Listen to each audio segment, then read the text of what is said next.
It's Our Story. Barry Rosenberg, Denver, Colorado.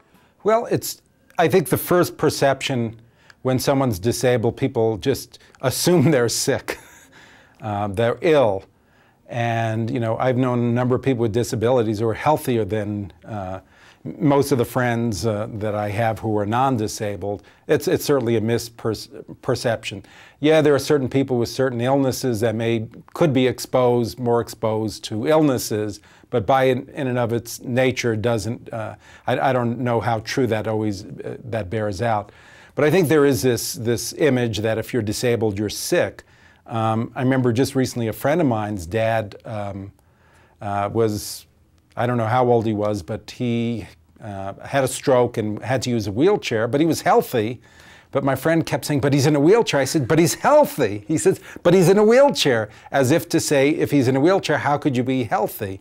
And, the fact that he could make decisions, that he can do a number of things, that, I thought he was, he was healthy, but again, that perception is if you're, it's sort of like the kids, as soon as kids are diagnosed with disabilities, the intense therapies, and it's really important, for so many kids to walk and to use crutches or whatever. And I've heard a number of people say, the day I got into my wheelchair, I got a wheelchair, was the best day of my life, because I was able to get around, and yet the perception is, what a loss, you're in a wheelchair, you were walking, and by walking somehow, even if you're in pain and misery and you can't get from A to B very well, just the fact that you're what a fighter, he's walking, all right, he's in pain, but he's walking. Whereas in a wheelchair, you're coasting, it's sort of, again, that loss, but it's a false value, that people, in this case, had greater mobility rather than less mobility and much more comfort. What was the question again? I know you can. Psychology and a medical model would drive. Yeah.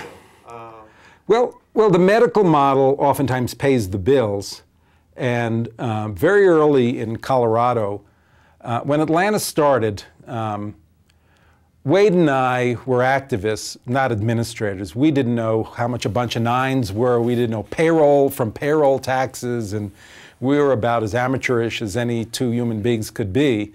And we weren't the most popular people either, because we were advocating for some major changes within the system. We thought the workshops were inappropriate and at times exploitative.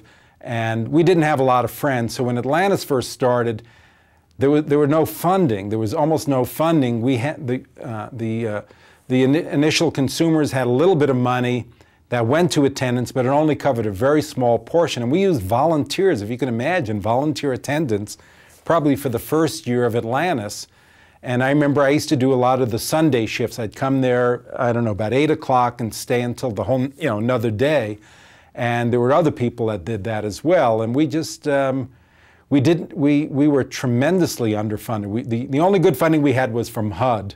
We had Section 8 subsidies. But apart from that, people had SSI and a little bit of an allowance, a home care allowance, which covered a very minute part of the services they need. So I think it was around 1976, Atlantis, or shortly thereafter, Atlantis became a home health agency, and that was the ticket to get attendant services.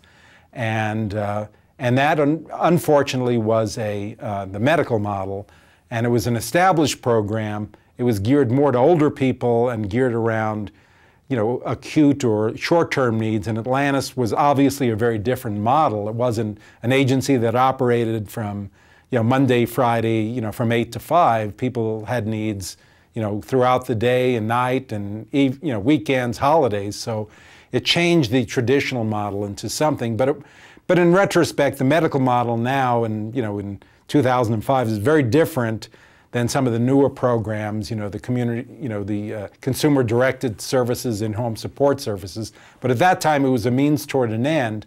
And I think, regulations have changed to reinforce the medical model. But earlier on, a person had great choice in who they wanted as their attendant. If they didn't want someone, they could let people know. So it wasn't, as some agencies who have total control over consumers, it was much more consumer choice as it still is. The It's Our Story project is a national effort to make disability history public and accessible. Visit us at www.itsourstory.org or on the It's Our Story project YouTube channel.